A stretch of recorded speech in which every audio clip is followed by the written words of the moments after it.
Yo, what up, what up? It's your man, Big Brandon Carter, BBC. People always ask me about cheat days. How do you do them? Are they good? Are they bad? Are they ruining your gains? Or are they the key to getting ripped? Watch this video to find out the truth. Let's go.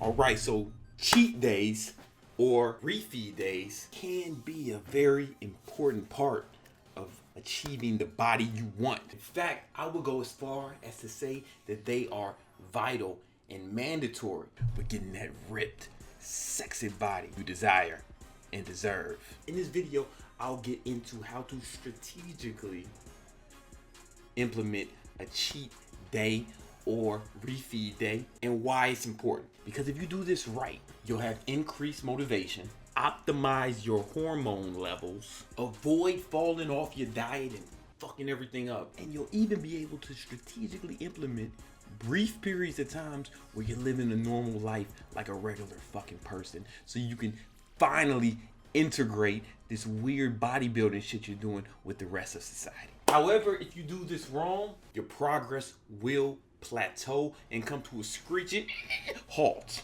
You'll lose motivation and you'll waste a bunch of time working hard while not accomplishing your goals. Okay, so why is a cheat day important? To burn fat, you have to be in what's called a caloric deficit, meaning you're burning more calories than you consume. This works because calories are a form of energy. Then your body will use its fat reserves for energy. That's how you lose fat. Sounds great.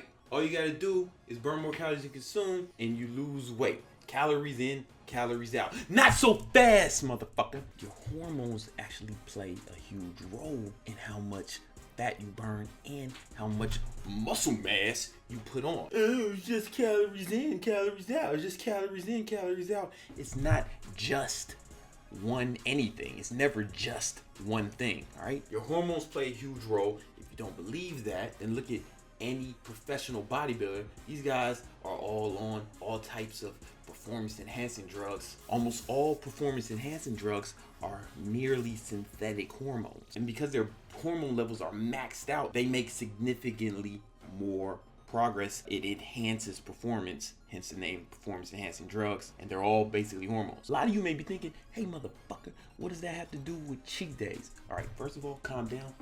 Watch your tone when you talk to me. It has a lot to do with cheat days.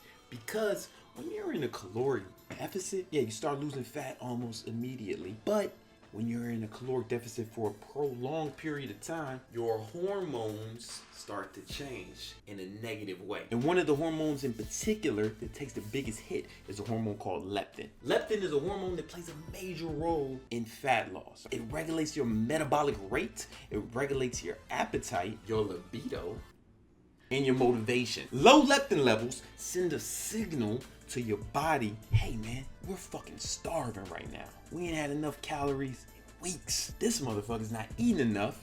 What we need to do is make him hungrier so he consumes more calories so we have more energy. And let's slow down this motherfucker's metabolism so he conserves more energy, because we are in an energy crisis. This is what your body is thinking, because your body doesn't really care if you look ripped or not. Your body kind of wants to stay the same, and it definitely doesn't want to lose fat, because like we said earlier, your body uses fat during times of caloric scarcity.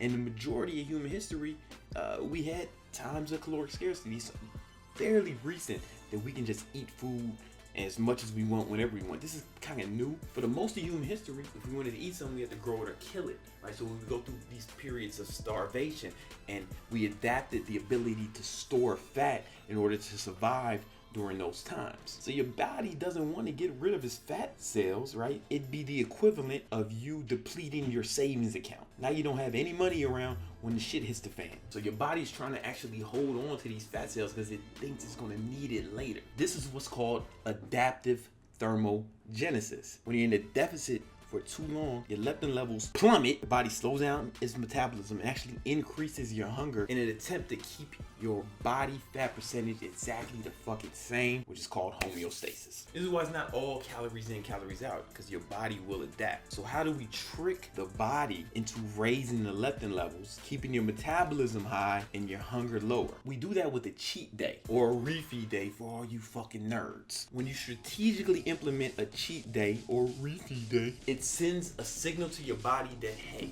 we're not starving, no need to panic. Leptin levels rise, which decreases hunger and increases metabolism, preventing the dreaded plateau. Yeah, I said it.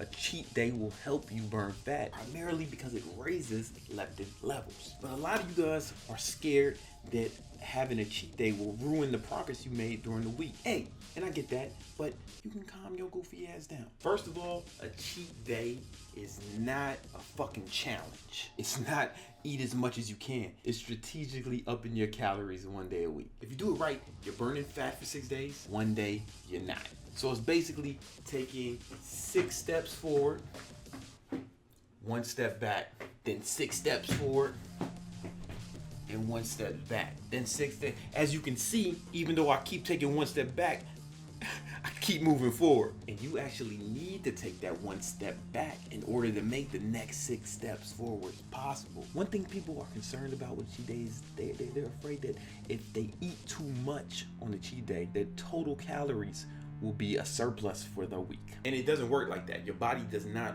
wait until the end of the week to add up all your calories and say, okay, burn fat, or okay, put on fat, right? It doesn't wait to the end of the week. In fact, the nutrients are basically distributed upon digestion. And like I said before, cheat days are not a fucking challenge, right? You don't have something to prove on these days. Just be a normal guy. If you want to be neurotic, all you have to do is take your maintenance calories, increase it by like 300 to 500, right? So just go 300 to 500 over maintenance 1 day a week. That's one approach, or you can just not worry about it, man.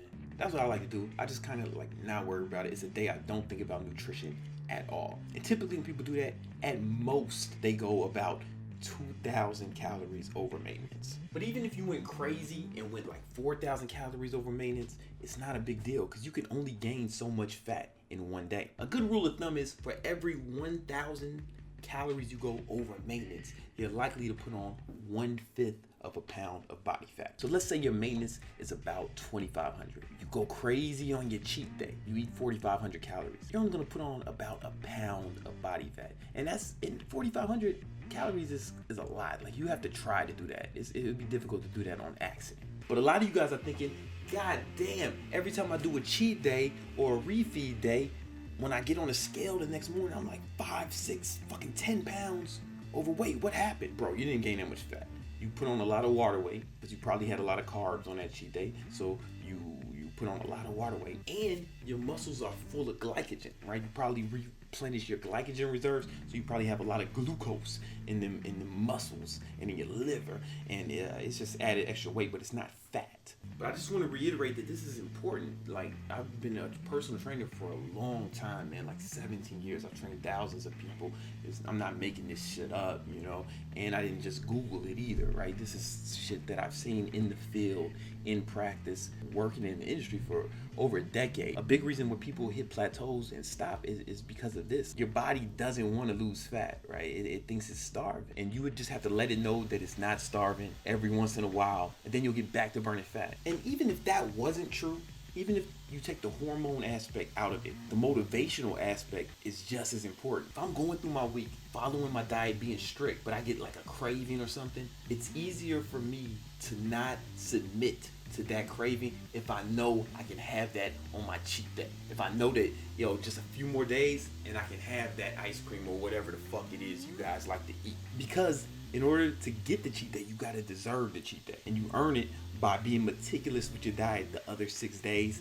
And then the 7th day, hey man, caloric surplus today, man. And it's like you earned it. You don't feel bad about it. You don't feel like it's hurting you because it's actually not hurting you. It's actually helping you. It's vital because you gotta raise those leptin levels. So I find it makes my diet easier to adhere to if I know that, Sunday's a cheat day. My advice is if you're 12% body fat or lower, then you want to do a cheat day once a week. If you're a woman, then double that. So like if you're 24% body fat or lower as a woman, then once a week. If you're 12% or lower as a man, once a week. If your body fat percentage is higher than that, then you might want to do it every other week, right? You got significantly more fat to lose and you have more fat. So here's another thing. Leptin is not just influenced by your caloric intake.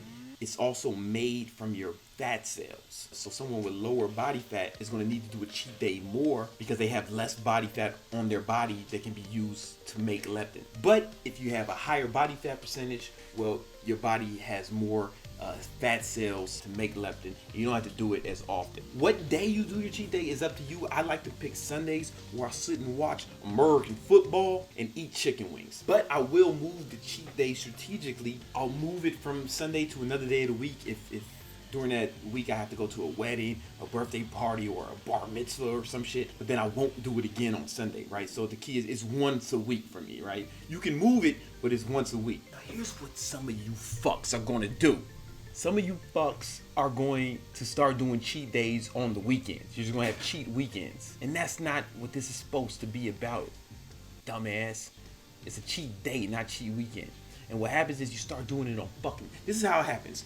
Sunday's gonna be my cheat day. And they start their fucking cheat day Saturday night, right? The next thing you know is fucking all Saturday they're cheating, all Saturday and Sunday. Then they start the cheat weekend on Friday night. And guess what? You done fucked everything up. And your fat loss is really gonna suffer, right? I've seen this happen countless times when people start doing this. Unless you're fucking have significant amount of fat to lose, then it's once every other week. A lot of you might be asking because I do the ketogenic diet. I find it, just the best diet for me, right? And a lot of my clients will attest to that.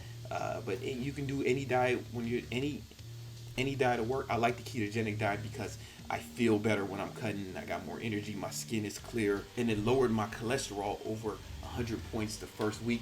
So I like the ketogenic diet. If you want to know more about that, I have a link in the description where you can check it out. A lot of people ask, can you do a cheat day on the ketogenic diet? Yeah. What I like to do is I just keep the same keto macros and I just up the calories. You can eat carbs on that day. That's called the cyclical ketogenic diet. Just know that that's what you're doing. You're not doing strict keto like me. I do strict keto 7 days a week, 52 weeks a year. I don't like eating carbs on my cheat day because I get tired and sometimes I break out and it's not good for me. It may be good for you. I don't know.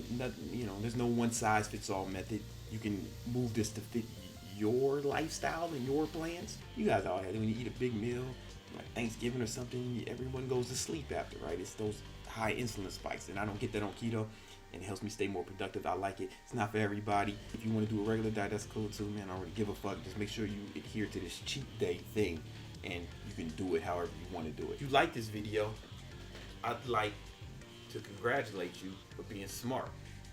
You should hit the subscribe button.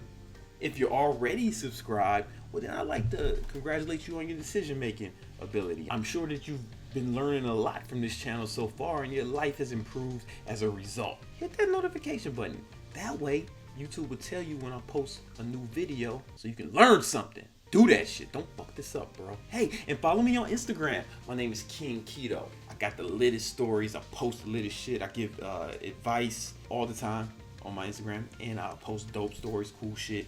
If you like cool shit and free information, follow me on the gram too. And I answer DMs, man. I answer DMs almost never, but sometimes I do. One might be yours. All right. Anyway, love you guys. Hope that helps. I know it helps, man. Hope you do it so it helps you. All right. Peace.